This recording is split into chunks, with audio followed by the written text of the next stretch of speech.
Hi, hello guys. Good morning, good afternoon, good evening to everyone. Kumusta po kayo? Andito po ako sa Saudi Arabia, Damam. Nagwa-work po ako dito. Sa kasalukuyan po, 66 years old na ako. This coming August 30, 67 na ako. Andito po ako. Nananahi po ako dito sa Damam, Saudi Arabia. Kumusta ang mga commentator ko dyan? Sinasabi nila sa video ko, napapanood ko yung video ng mga comment nila pag pinapanood nila yung video ko. Alam nyo kung ano reklamo nila. Ay, eto na naman tong mahilig mag-video na to. Ang pangit-pangit naman, ang hilig-hilig mag-video. Hello guys, ang masabi ko lang sa inyo. Huwag kayong namimintas ng pangit. Bawal yan, masama sa Panginoon yan. Lahat ng tao, nilikha ng Diyos, walang pangit, walang maganda, pantay-pantay. Pero sa akin, okay lang kahit sabihin nyo kung pangit dahil yun ang totoo. Marunong tumanggap ng katotohanan. Pero para sabihin ko sa inyo, walang sino mang may karapatang manghusga. Alam nyo ba kung sino ako? Ako si Madam Emelinda Pugata, isang God-gifted. Isa akong extraordinary person. Alam niyo kung anong talents ko from God. Ako, binigyan ng Diyos ng talents. Isa akong God-gifted. Marunong akong magbasa ng guhit ng palad. Palm reader in English. Marunong akong magbasa ng kapalaran. Marunong din akong manggamot sa pamamagitan ng pananalig sa Panginoon. Ang tawag ay faith healer. Okay? At bukod pa dyan, isa akong teacher. Graduate ako ng education sa Jose Rizal College.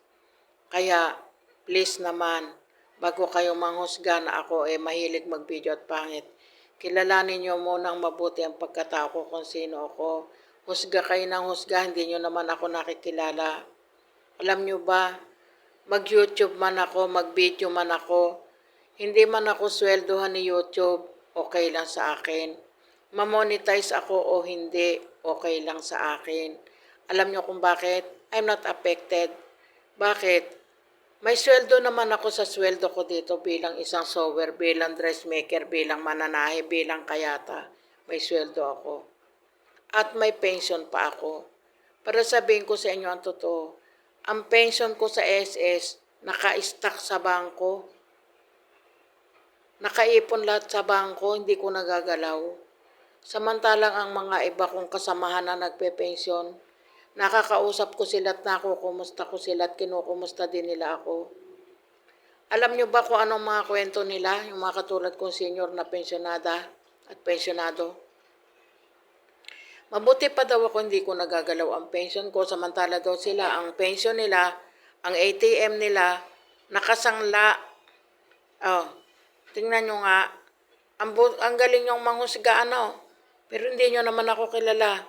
Ang pension ko nakapending, naka-stack sa bangko, nakaipon, naka-deposit lahat sa bangko.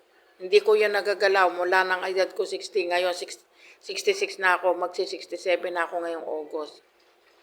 Para sabihin ko sa inyo, ako, ma-monetize o hindi, may sweldo ako sa sweldo ko dito sa Saudi bilang isang dressmaker. May pension pa ako. Kung makahusga kayo, kala nyo hawak nyo ako sa leeg. Hindi nyo ako kilala. Isa akong extraordinary person, isa akong God-gifted, isa akong teacher.